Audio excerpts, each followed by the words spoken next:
Yo, what's going on, everybody? Got Train Records, Lou Reed, and Metallica's Lulu by Todd in the Shadows. I've been gone for 3 weeks. I'm sorry, okay?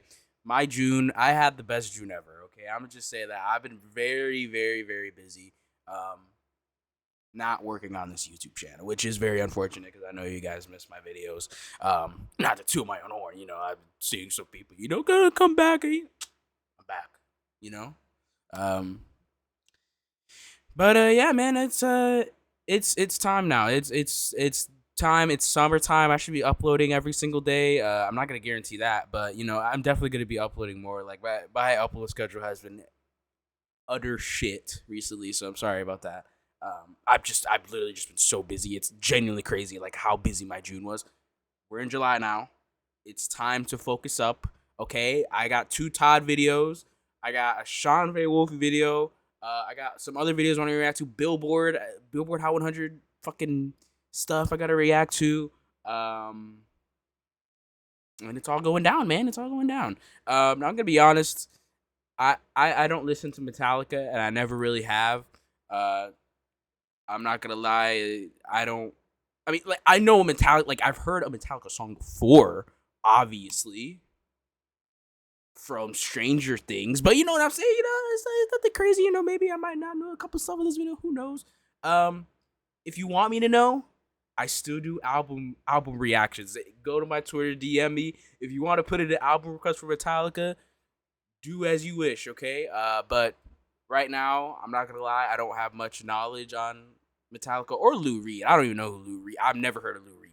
I know I at least know Metallica, but I've never heard of Lou Reed. So honestly, I'm kind of jumping into this blind. So yeah, let's see what Todd has to provide for us. Yeah. I really have no right to be talking about Lou Reed. It is accepted rock and roll canon that Lou Reed invented alternative rock. First with his groundbreaking 60s band, The Velvet Underground, and then continuing with 4 decades of solo albums that made him a god among hipsters. Plucked her eyebrows on the way, shaved her I've not legs, heard and of then it. he Can't was lie. a she says, hey babe, take a walk on the wild side. He was light years Wait. ahead of the culture. He was I swear I've heard like writing about Take a walk on the wild side. dun, dun, dun, dun. I swear I've heard that before. He was Maybe I have light heard years something ahead of the culture. Lou He Reed. was I don't writing know. about drag I queens swear I've, and like, heroin heard- back before science had confirmed Like, that those things were sounds even real. very familiar. He I can't even lie to created you. the New York hipster archetype with his dark glasses and snotty, difficult interviews. Are you happier as a brunette? Are you happier as a schmuck? You were blonde last time, then. No, I wasn't. Lou Reed was a man of culture, and he was unafraid to take on sex, drugs, and rock and roll with a depth of literature and poetry. Every interesting genre of rock that came up afterwards can thank him for its creation. Goddamn. Without Lou Reed, there is no punk rock, no post-punk, no goth, no For real? grunge, no indie. Every single rock band that has ever even tried to look cool can trace its How have I lineage not back heard to of the him? Velvet Underground and Lou Reed. That's crazy. Hearing all that, you would think Lou Reed was a critical darling himself, and to some extent that is true. But Lou Reed was going over people's heads all his career, and his relationship with critics was fraught at best. One of his most beloved albums, Berlin, got absolutely brutalized when it was first released. One of his others, Metal Machine Music, is still regularly cited as the worst album of all time. It's such a perfect day. And so this is why, despite being one of rock and roll's most foundational artists, Wait, so Lou Reed he's like hella influential, but like he sucks? Is never that sold jack is or that what shit. we're getting at here? He was infamous for alienating all his bandmates and anyone who could help his career, including benefactor Andy Warhol and superstar fan David Bowie, both of whom he distanced himself from rather than accept their help and be overshadowed by. For the vast majority of music listeners, the number of Lou Reed's solo songs they can name is 1, or at best, 2. You are officially a music nerd if you know Lou Reed's third most famous song, Satellite of Love. Oh, you satellite of love.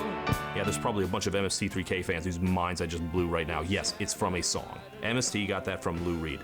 In 5 decades, Lou Reed has 0 platinum albums, and only 2 that even went gold. And those gold records do not include the Velvet Underground's iconic first album, and it also does not include Transformer, the one with all the hits. There was a period in the late 80s when college rock was on the rise and Lou's career took an upswing, but his momentum quickly stalled out and the 90s alt revolution left him behind. So when Lou Reed made what would be his final album, 2011's Lulu, there was no reason to think it would get any interest. Sure, maybe a dwindling number of ex-hipster boomers would listen, but for the most part, the callous public does not care about old rock stars, let alone one like Lou Reed who was difficult and uncommercial even in his prime. Truly, what could get someone to pay attention to Lou Reed at that late date? Metallica. What? What? Give me fuel, give me fire, give me that which I desire. Ooh. Yep. Sad but true. You'll notice that in that list I gave you of genres birthed by Lou Reed, I did not include heavy metal. You can try to write a history that connects them, but you gotta stretch like Armstrong to get there. But Lou Reed lived his life not caring what you think makes sense, and so for his next project, Lou decided he was gonna ride the lightning and collaborate with the biggest heavy metal band alive, Metallica! The reaction to this announcement by both of theirs as fans was not amazing.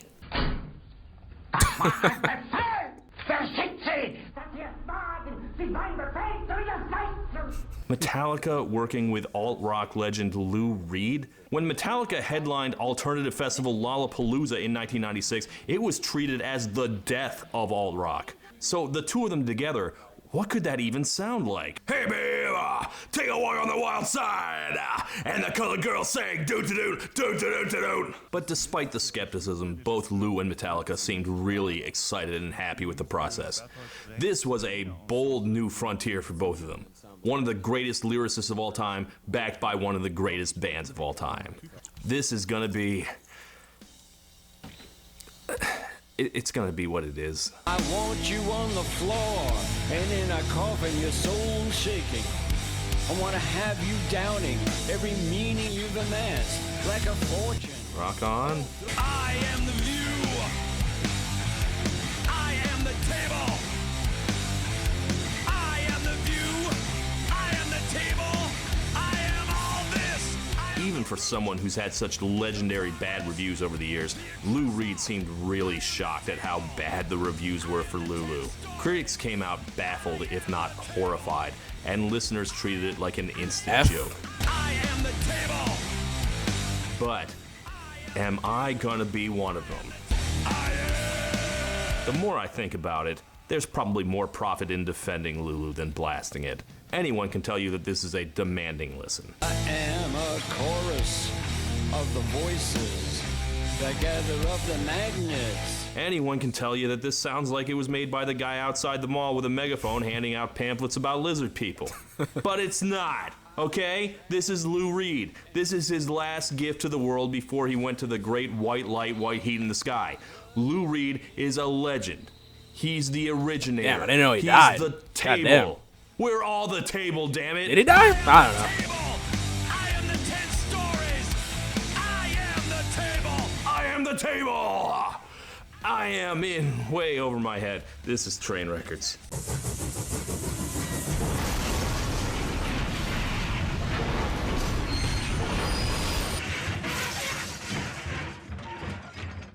I actually kind of like the I am album cheating cover. a little for this episode. Train Records is supposed to be It's kinda about cool. career-killing albums, and Lulu didn't really end Lou Reed's career, it's just how his career ended. A guy with his resume could continue making records endlessly had he been capable. Still, legends of rock and roll don't usually go out with one widely derided punchline of an album.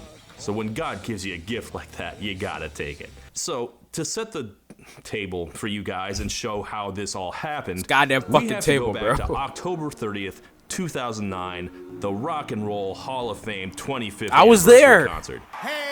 2 years old, but I was there. Celebrating 25 years of the Hall of Fame, or more accurately 14 years of the Hall of Fame because the actual hall didn't open until 95. That night, Metallica will not only perform their songs, but also play backup for Ozzy Osbourne, Ray Davies of the Kinks, and also Lou Reed. This went through us for a loop too, man. They do a loving version of Sweet Jane. And by loving, I mean in the same way that Lenny from Of Mice and Men loved the mice he'd accidentally crushed. Seriously, I think they lose the beat a couple times. It's pretty bad. But Lou Reed loved it. He'd never played with a band this powerful, angry, and loud before. I mean, look how fucking happy he is. I mean, this is the guy who made Metal Machine music. You know, maybe he wanted to be in a metal band all along. So afterward, Lou Reed said they should do more together, and Metallica took him up on it. He asked, Lou says, let's make a record with Lou. Okay. That guy looks like Jesse Why Pinkman. did they do that? Like, if Sonic Youth wanted to work older, with Lou Reed, older Jesse or, you know, Pinkman. if Ozzy or Lemmy wanted to work with Metallica, that makes sense. But this? What were either of them thinking? Well, since this began at the Rock and Roll Hall of Fame, I think it's worth viewing Lou-Talica through the lens of that institution and its weird politics and biases. Metallica had just gotten inducted into the Rock Hall that year. And in my opinion, they only got in because they're so popular. Metallica was always going to be on shaky ground with the Rock Hall just for having metal in their name. The rock establishment does not like heavy metal. The same Nixon-era critics who loved Lou Reed were shitting on Led Zeppelin and Black Sabbath. The Hall of Fame snubbed Black Sabbath for more than a decade. That's crazy. And they only finally inducted them just... Is that like kind of like a PR type thing? Because, you know, like the metal bands are like heavier and like obviously contain like darker themes. So is it like an attempt to like keep like a friendlier image with like, you know, not having, you know, the heavy metal artists like be fairly praised like at the Rock and Roll Hall of Fame? Is that basically what happened? And then they skipped the entire generation of metal that came between them. Deep Purple didn't get in until 2016. Iron Maiden only got in this year. Motorhead's not in. None of the other big four thrash are in. Metal is rock and roll's embarrassing hick relative that they avoid at holidays. They are treading water in a sea of retarded sexuality and bad poetry. That's nitpicking, isn't it? So Metallica was lucky to get in at all.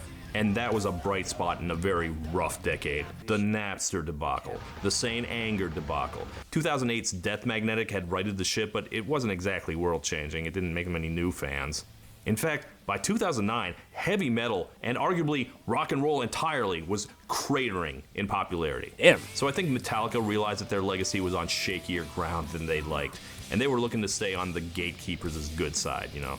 Keep their name in the history books next to the Beatles and the Stones, not Motley Crue or Limp Bizkit. And clearly, making the Unforgiven Game Four of the wasn't Motley gonna do that Crue. for them.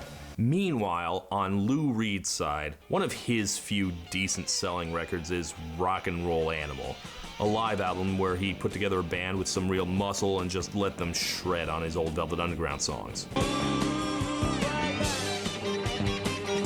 It does kind of weird me out hearing a version of White Light, White Heat that sounds like Freebird, but it's a good record, and it's one of his few mainstream successes, so perhaps that's what he was considering. In fact, the original plan was to do Metallica versions of his old songs. Talked about maybe revisiting some of Lou's previous work, the so-called Golden Nuggets. And whereas Lou Reed has never had a platinum album, literally all of Metallica's records were multi-platinum.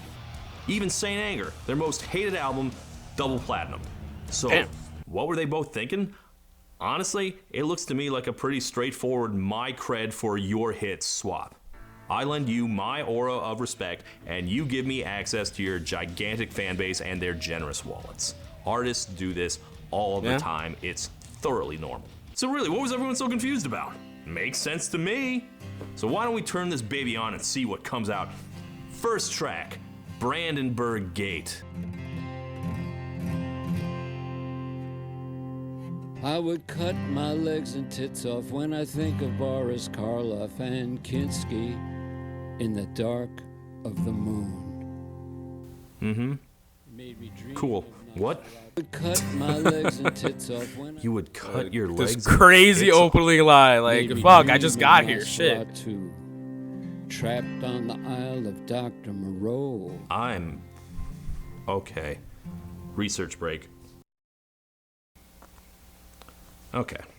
So, this whole album is based on a German play from the 1910s, Earth Spirit, and its sequel, Pandora's Box, sometimes condensed into a single play called Lulu, after its main character, a girl named Lulu who bounces around from guy to guy. She's described as a temptress, seductress. It ends badly for her. I guess we'll find out why she's cutting her tits off later, but the rest of it, I guess we're just setting the scene. It made me dream of Nosferatu. You know, early 20th century and German art scene, all its great expressionist horror movies, you know, Nosferatu and Klaus Kinski, who was not the right time period, but he did play a Nosferatu. Dr. Moreau, not German, but I guess there's a German version of that. Karloff, also not German, but horror icon. It's adjacent to the horror scene. Wouldn't exactly cut my legs and tits off for him, but you know, I get the angle that Lou Reed's going for here. Black and white, Deutsch angles, bratwurst, sure. It's like we're at the Brandenburg Gate already. And that would be Metallica. Let's get loud, rock on.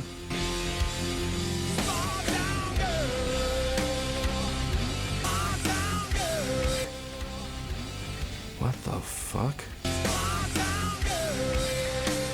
What is Hetfield doing? What is the entire band doing? It sounds like the band is playing a drunk version of Knocking on Heaven's Door while Hetfield tries and fails to remember the words to Don't Stop Believin'. Okay, but whatever Hetfield's doing, this is Lou's baby, so let's really delve into the poetry here.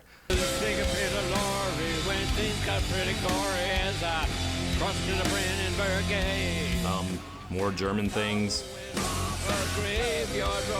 Okay, no, stop. I cannot analyze the lyrics while Hetfield's You know what this feels like? It feels like they're trying to purposely like feel kind of like experimental and like abstract, but it's but it's purposely.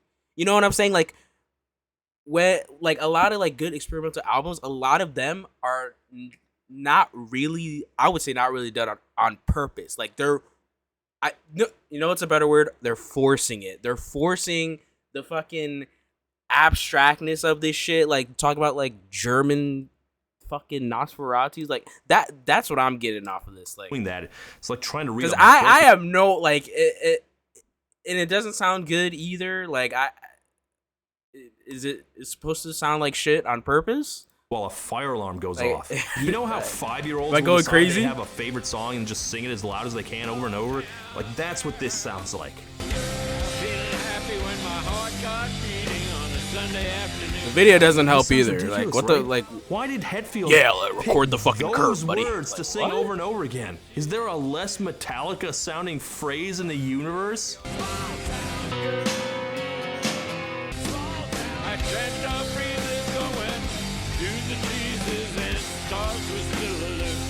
You know, actually, maybe I don't need to hear Lou Reed's part either. Look, the point is that, you know, I guess our main character, Lulu, has arrived. She's just a small-town girl living in a lonely German world. I guess, well, that's our opener. Here's the next one. The infamous lead single, The View. The video shot by Darren Aronofsky, one of my favorite directors, who is definitely not going to be making AI slop in the future. Let's hear it. I am a chorus of the voices that gather up the magnets set before me. Yeah, magnets. How do they work? I attract you and repel you. A science of the heart and blood and meaning. I am the root. I am the progress. The hell is this song about? I have no idea. You guys are idiots. This song is very deep.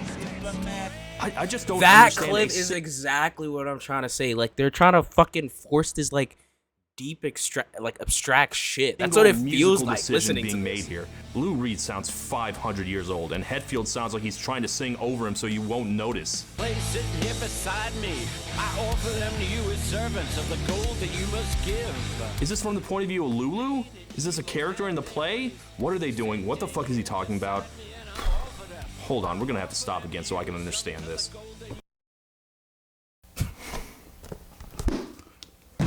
Okay. Yeah, put out Now a that I book have for read that shit. several books about Lou Reed, I can get you more background. Lou Reed originally began Lulu as a project for the theater, a collaboration with the experimental stage director Robert Wilson, and you can see very much what kind of show he's making here.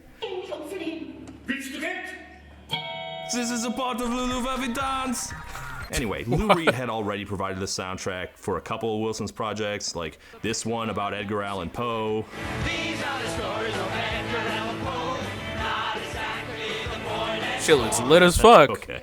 And Lulu was supposed to be something similar, but then Lou Reed turned in a weird rambling wreck of experimental tracks that Wilson couldn't really find a way to use. I think Wilson was like, no, hold on.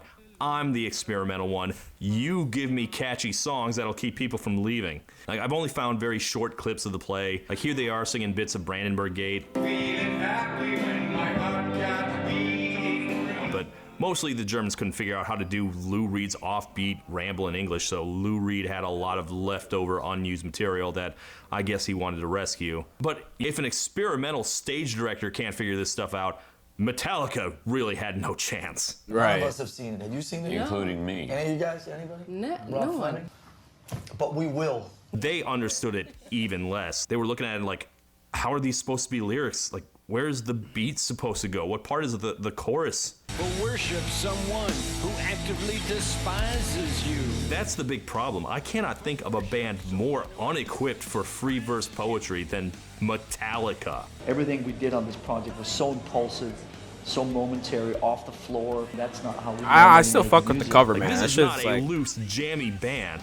Their music is tight and controlled. The lyrics fit perfectly in the meter. Kirk has been playing the same goddamn solo on Master of Puppets the exact same way for 40 years. This isn't the Grateful Dead, man. So if I'm not getting what these lyrics mean, at least I can be comforted in the fact that Hetfield clearly does not either. I mean, do they got like, do they have like explanations on Genius for these? Maybe, I don't know. I mean, you can't even trust like those like annotations though. So Left with no other options, This seems shit to have might be decided too he hard would to just sing decipher. The parts that go, I am. You know, he understands the word small town girl, and he understands sentences that begin with I am. You just say it like a pro wrestler, and it sounds like a threat. I am the view. I am the table.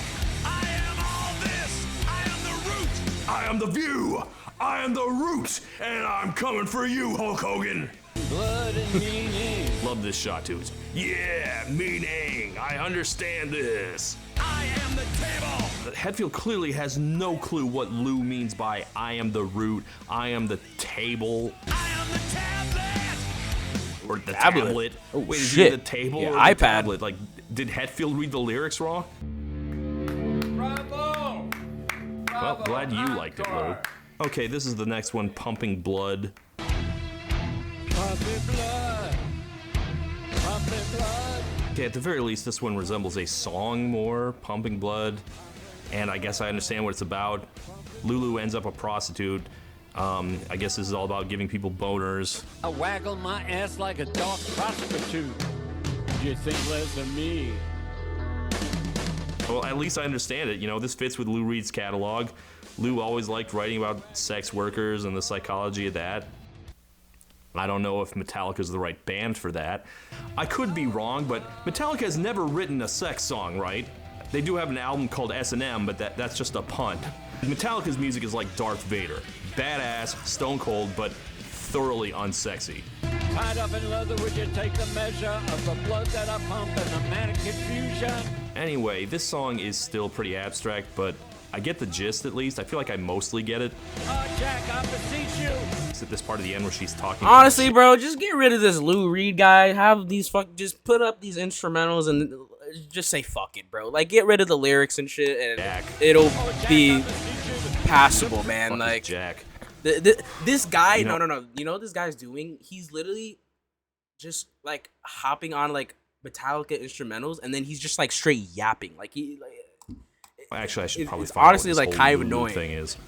because if it was just instrumentals, then this shit would be honestly like pretty my good. God. Okay, I just read these plays, and plays are not meant to be read, so I probably missed a lot of tone and nuance, but I can tell you, in the last 2 pages of Lulu, I kid you not, Jack the Ripper shows up and murders her. Spoilers for Lulu, I guess. Maybe Metallica is the right band for this. Okay, I think I'm finally getting somewhere appreciating this album. With her knife blade, I will swallow your sharpest cutter. Like a colored man's dick, blood spurting from me. Fuck I do. Ooh. Look, Lou Reed's an The old hell? man. Your sharpest cutter like a colored man's dick. He wasn't old enough to get away with that, I'm sorry. Oh, Jack, your knife stabbing me to death is like a big black dick. That's not okay. Like, I'm trying to give him the benefit of doubt, but this all strikes me as really juvenile. Like edgy college students' first screenplay type of shit. Ooh, I'm talking about black dick. Am I freaking you out? I mean, I guess he is, since I don't like it. I really don't want to hear Lou Reed sing talking about BBC. I really don't. Also, I guess I can give up trying to follow any of this as a got plot. Todd saying Jack BBC shows in up at the end of the play, and 2026. we're only 3 songs in. Or I don't know, maybe Lulu is dead for the rest of the album, and the songs are all from her ghost. I don't know. Okay, moving on. 4th one, Mistress Dread. I'm a woman who likes men. But this is something else. Okay, I think this is from the part of the play where she meets a lesbian who's super into her. Find me with a scarfing noodles with a blood and gas in my teeth. I beg you to degrade me if there ways that I could eat. Make me eat shit. Right. See, this represents the psychosexual. These lyrics are fucking awful, man. This is really, really bad. And Metallica has absolutely no idea what to do with any of this. Like, listen to them, they're going fucking nuts here. Right, I think bro. Just because they don't know what else to do. This collaboration does not work on any fucking level. This isn't collaborating. It doesn't sound like they've even met. This sounds more like an inept mashup than... Actually, hold on. I'm gonna take some Lou Reed vocals. We're gonna put it over a random Metallica This track is literally what at happened, a bro. random spot. Walking down the street, I step on your hands and I dangle your feet. You're not the kind of person that I wanna meet. Oh, babe, you're so vicious. See? Identical. Honestly, I like this better. What are we doing? This is so much worse than I thought it was going to be. I am really, really struggling. Let's keep going. Iced Honey.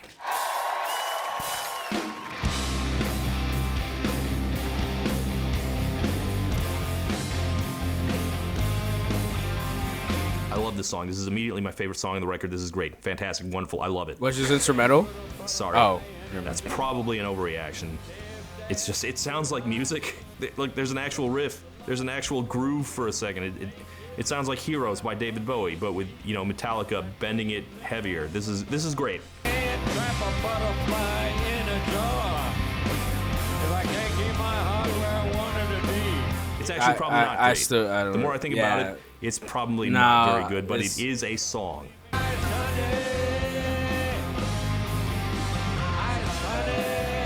Under normal circumstances, I would care that they still don't mix well, and that Hetfield is still pummeling the music like a side of beef. It's a song. We have a song. Standards have gone to shit, man. Holy fuck, bro. But I guess that's the closest we're gonna get to solving the big problem, right? The problem is Metallica and Lou Reed sound ridiculous together. I've been trying not to make a big deal about Lou sounding like that, but the unavoidable fact is that he's an old man who's not in great health. And it's not like a Johnny Cash thing where he could play his age for pathos. 1, because he was not really ever much of a singer to begin with, and 2, because he's being drowned out by these gorillas banging away on garbage cans and he cannot even remotely match their energy. When Hetfield sings Lou Reed's lyrics, he sounds like a straight up fucking moron. For example, here's one called Cheat on Me. We start with some strings. Maybe Metallica had that left over from the S&M sessions. Moody, droning. Like, this is clearly Lou's stuff. That was Lars dropping a drumstick, and I guess they just left that in. The loves of many men, but I don't love any of them. This song's called Cheat on Me because Lulu in the play cheats on like every guy she's with. I guess she feels bad about it, or at least she does in Lou Reed's interpretation. Why do I cheat on me? You know, by cheating on her lovers, she's cheating on herself. there's something there.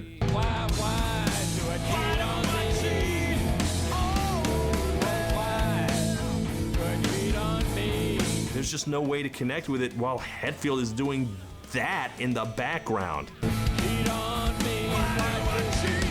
Honestly, this is the one that sounds the best to me so far. It's still not good, but it's definitely more listenable.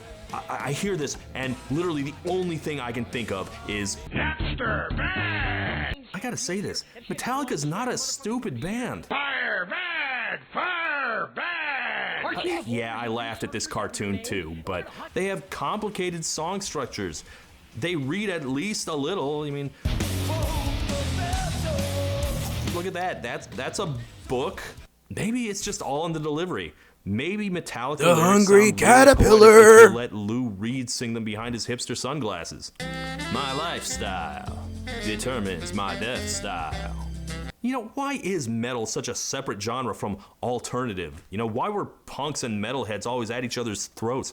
Why did critics love The Clash and ignore Iron Maiden? Because I don't want to make it sound like Lou-Talica was a mercenary project. There does seem to be a lot of mutual respect.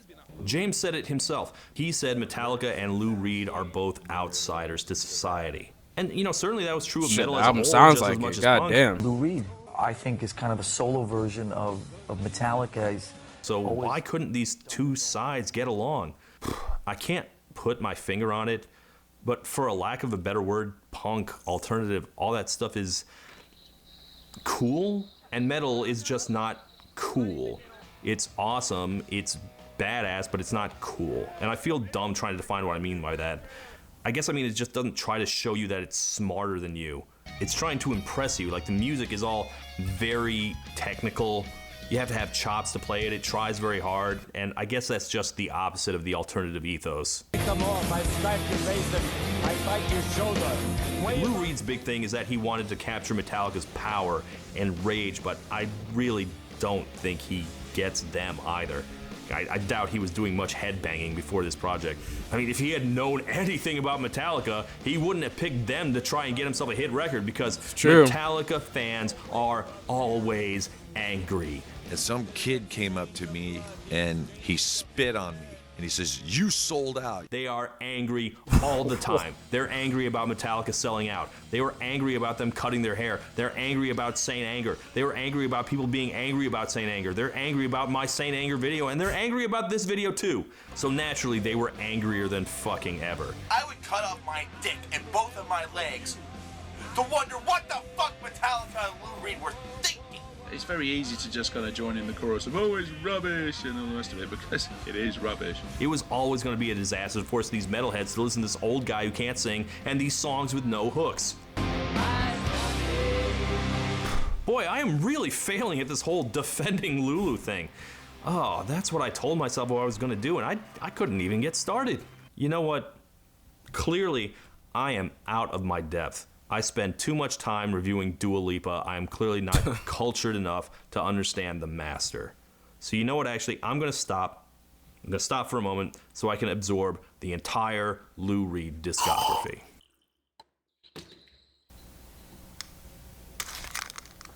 Okay, I have just listened to the entire Lou Reed discography. Oh, wow, okay.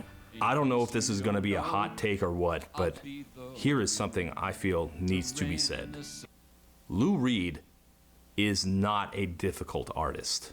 Life's like Minnesota. I have been sitting here for a day and a half listening to his entire discography back to back, and you know, it's not mainstream, obviously, he's not Whitney Houston, but for the most part, he makes normal rock and roll. Doing a modern dance. And a lot of it is even pretty catchy. I think people are more intimidated by him than they need to be because of, you know, his reputation as a poet and weird one-offs like Lulu and Metal Machine Music, which is, again, supposedly the worst album of all time because it isn't even music, as people understand it. It's just an hour of guitar feedback and drone loops. Literally, that's what it is. Really? Naturally, critics who wanted actual music hated it, but even that, I finally listened to it all the way through after hearing about it for so long, and it's basically just ambient music. And I honestly found it pretty relaxing.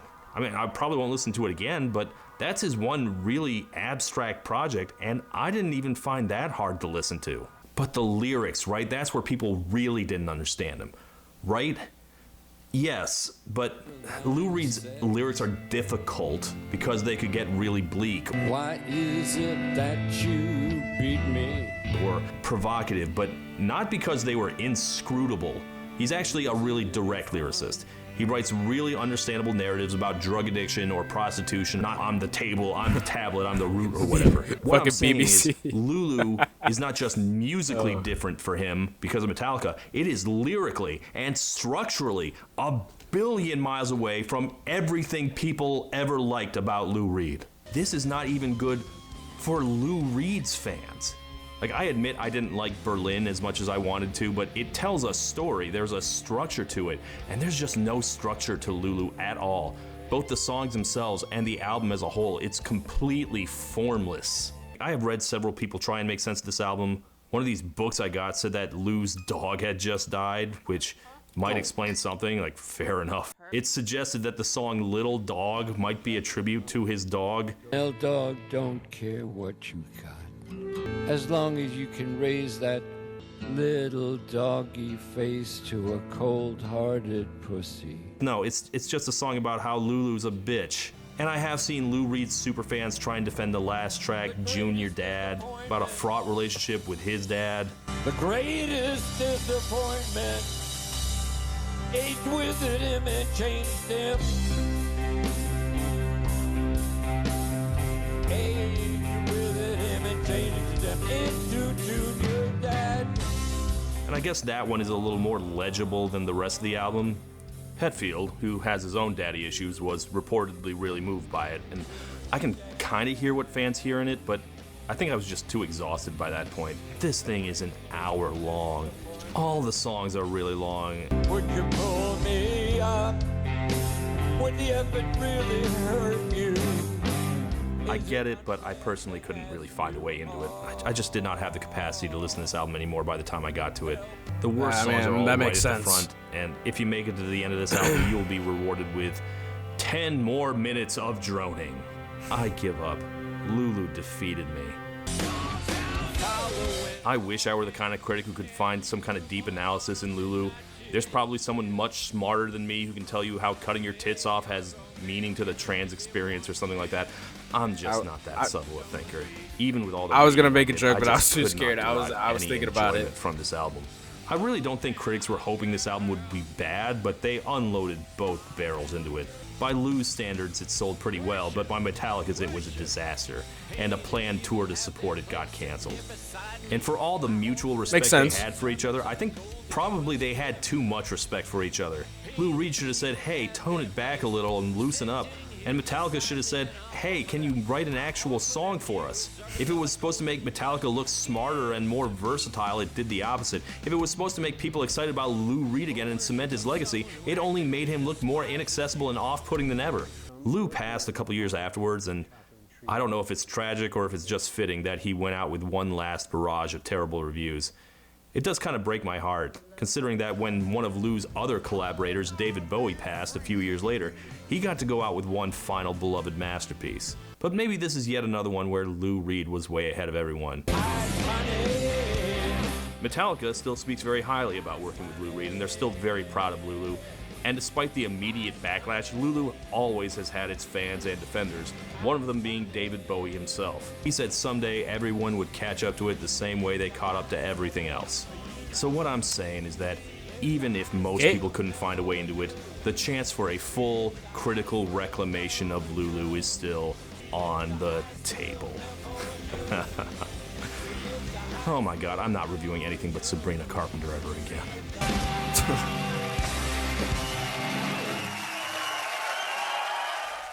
Well, that took way too much research, and it was a giant headache. But you know what isn't a giant headache?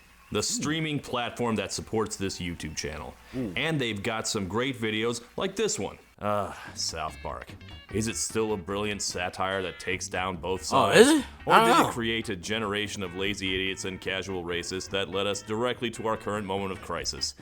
Or maybe the truth is somewhere in the middle. You see, I learned something today. Well, my dear close personal friend Lindsay Ellis has a whole new video about South Park and its Wow. recent decision to become the leaders of the resistance. It's called Is There Still a Special Place in Hell for South Park? You can watch that video exclusively on Nebula, the creator-built platform that's home to smart, weird, one-of-a-kind shows that you will not find anywhere else. And you'll also find exclusives from I Maggie just May bought Fish 5 and Signifier different and other memberships, people bro. who are smarter and more talented than just I am. bought it. And get this, they also give out lifetime subscriptions that last for literally as long as both you and You're Nebula kidding. exist. Now, usually it's $500, but if you use my code, you'll get it for only $300, so, you know, That sounds like a 40% deal, discount. bro. Or if you just want to do the yearly subscription, you can get a full 50% off that too using my code. So that'd only be $30 a year or $2.50 a month. That's a great deal. There's no ads, there's no algorithm, just high quality stuff made by great non-slop artists and video makers. So if you want to watch more Lindsay, use my link to get 50% off. And again, that's just $30 a year. I bought 16 or of them. $2.50 Holy a month. shit. Click the link, scan the QR code, and start watching now. Thank you and good night. I bought 47 of them. Oh my goodness. Okay, everybody. What did we learn from this video? Well, as someone who has not really listened to a lot of Metallica, listening to this album with Todd was probably not the greatest introduction. Or for Lou Reed. Oh God. Or for Lou Reed. Do people like Lou Reed? I still did. Like, I know, like, Todd was like, oh, you know, the critics, they were shitting on it. But, like, does the general public like Lou Reed? Because from what I've heard, well, at least from this album, that like, he was the problem. Honestly, he might have been the problem. I don't know if that's a hot take or something. Just, bro, like, this guy is literally just yapping over Metallica instrumentals. Like, that's literally, that was the album. He just yapping over some fucking hard ass metal shit, and it wasn't good. It really just wasn't good. Guys, go subscribe to Todd Shadows. Go like the original video. Subscribe to me. Follow me on Twitter. Thank you for watching.